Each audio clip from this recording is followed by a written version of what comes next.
और जाहिद साहब जीसीसी क्या होता है, इसको शायद एक as an attack on Arabs तस्वुर करेगा। उधर से भी यही आवाजें उठ रही हैं कि they will be a reaction. Last time जब ईरान ने अटैक किया कतर के अंदर, it was handled by kingdom of Saudi Arabia very very very carefully. बड़ा बड़ा सब्र और तहम्मुल से हैंडल किया गया था सिचुएशन को। Saudi Arab is essentially now saying, Qatar को वाज़े पैगाम दिया है कि जनाब हम हाजिर हैं। देखिए, महर जैसे आपने सबने मेरे ख़्याल इस बात को बताया है कि कतर की अहमियत क्या है। कतर की अहमियत जो है पूरे इसमें ख़ित्ते में अमेरिका के लिए बहुत ज़्यादा इम्पोर्टेंट है। जैसे सेंटकॉम का जो रीजनल हेडक्वार्टर है, वो कतर में है। तो आप मुझे बताइए कि ये तमाम चीज़ें होने के बावजूद भी इज़राइल का हमला, ये कोई ऐसी मेरे ख़्याल ये है कि बगैर किसी कैलकुलेशन के नहीं हुई होगी।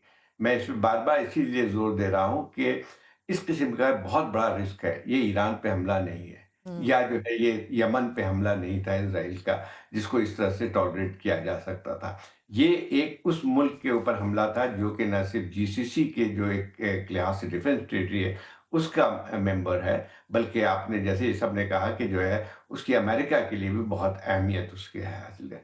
तो अब मसला ये आता है कि ये जो है टारगेटेड अटैक जो है इज़राइल ने सिर्फ़ ये नहीं है कि सिर्फ़ एक एडवेंचरिज़्म में किए, ठीक है? हम सब कहते हैं कि इज़राइल के पास जो है फ्री लाइसेंस है, वो दुनिया के जितने क़वानीन हैं उसको तोड़ता रहा है और उस लिहाज से जो है जेनोसाइड भी होता रहा है। तो मेरा सिर्फ़ कहने का मतलब ये है कि ठीक है, ये एक किस्म के स्ट्रॉन्ग स्टेटमेंट ज़रूर आए हैं, लेकिन वही बात आती है कि देखें सऊदी अरेबिया और इन तमाम ममालिक का जो रोल रहा है थ्रू आउट, मैं बार-बार इस बात को दोहरा रहा हूँ कि उसको हम नीचे नहीं देखते हैं कि पूछे डेढ़ 2 साल तकरीबन हो गए हैं गाज़ा में, अब तक कोई कॉन्क्रीट फैसला ये नहीं कर पाए थे सिवाय कंडेमनेशन के इज़राइल की। अब वही बात आती है कि इसके असरात क्या होंगे? इसके असरात यकीनी तौर पे एक तो सही है कि इस वक़्त देखा जाए तो दुनिया भर में जो एक लिहाज से इसकी इज़राइल की मज़म्मत की जाएगी और हो भी रही है और डिप्लोमैटिकली इज़राइल पहले के मुकाबले में बहुत ज़्यादा आइसोलेट हो चुका है। ये भी हकीकत है कि जब 145 मुल्कों ने कहा है कि वो फ़लस्तीन की एक रियासत को तस्लीम करेंगे और जिसमें यूरोपियन ममालिक तकरीबन तमाम शामिल हैं, तो उसके बाद जो है यकीनी तौर पे इज़राइल के लिए तो बहुत धचका पहुँचा है।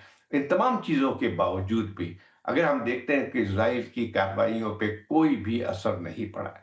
अब जो है अभी देख रहा था मैं कि जो है इन्होंने कहा है कि गाज़ा शहर को खाली करने का फिर हुक्म दिया है जिसमें 1 मिलियन पॉपुलेशन है। जनाब। उसके जी उसको साउथ में फिर से भेजा है। तो एक लिहाज से जो जेनोसाइड है, एक लिहाज से सारी जो है आपके ह्यूमन राइट्स कमीशन से कमिटी से लेके और भी जितनी भी ममालिक हैं, उस बात को तस्लीम करते हैं कि ये एक लिहाज से लोगों को एक जिस तरह से भूखा मारा जा रहा है, वो एक पूरी सिस्टमैटिक बन के तो सर आती है। अब वही है ना, why I ask you this again. Sir देखें, मोहम्मद अली साहब, अभी वजीर आजम पाकिस्तान शहबाज शरीफ साहब ने भी कंडेम किया है इसे। उनकी कतर के अमीर से बात भी हुई है टेलीफोन के ऊपर, इजरायली हमले की मजम्मत कर रहे हैं। वो भी इसे इजरायली जारियत खित्ते के अमन के लिए खतरा करार दे रहे हैं। So I mean this is no rocket science. क्या ये वाटरशेड मोमेंट होगा? क्या खित्ते के दीगर ममालिक भी इतना ही बड़ा खतरा तस्वुर कर रहे हैं अपने आप को? देखिए, जहाँ तक पाकिस्तान का ताल्लुक है, तो ये जो स्ट्रॉन्ग कंडमनेशन है, वो बिल्कुल पाकिस्तानी अवाम के जज़्बात की तर्जुमानी भी है और आलमी क़वानीन के साथ भी हम खड़े हैं। क्योंकि हम चाहते हैं कि उनका पास रखा जाए और वो मुल्कों की सॉवरेनिटी और सिक्योरिटी को प्रोटेक्ट करने में अपना रोल प्ले करें, आलमी इदारे भी और आलमी कानून। लेकिन बदकिस्मती से वो कर नहीं पा रहे हैं। दूसरी बात ये है कि मैं इसको एक डिफरेंट कॉन्टेक्स्ट में देखता हूँ। नंबर 1 ये कि इससे आज ये बात साबित हो गई कि अमेरिका जो है वो इसराइल को इस रीजन में कंप्लीट एक रीजनल हेजमॉन के तौर पे देखना चाहता है नहीं और नहीं सर, ये क्या, माजरत के साथ, इस क्या ये इंटरेस्ट को ट्रंप वो के लिए चैलेंज या रियलिटी चेक नहीं कंटेन हो नहीं गया? करना चाहता। नहीं देखें, दूसरी बात ये है कि ईरान ने कोशिश की थी किसी हद तक balance of power middle east में अचीव करने की। हम्म। लेकिन अब उसकी डिक्लाइनिंग पावर और उसकी जो हलीफ तंजीमें थी उनकी कमजोरी के बाद ये एक हकीकत है कि दिफाई एतबार से मिडल ईस्ट एक कंप्लीट जोन ऑफ इन्फ्लुएंस है हार्ड पावर के लिहाज से इसराइल का।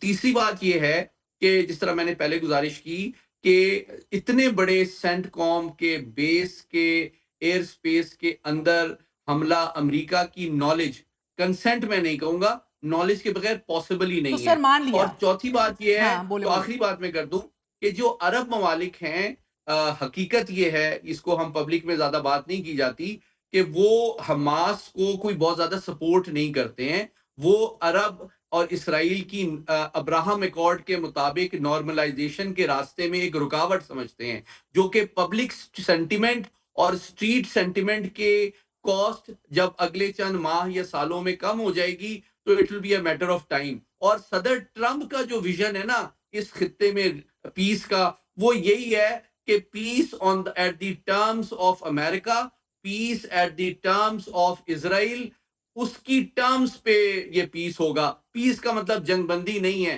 आखिरी बात, on an ironic note, doctor Adil Najam से अपॉलॉजी के साथ, फ्रॉम अ रियलिस्ट पैराडाइम, सबसे दुनिया में पीसफुल जगह जो होती है ना वो कब्रिस्तान होती है।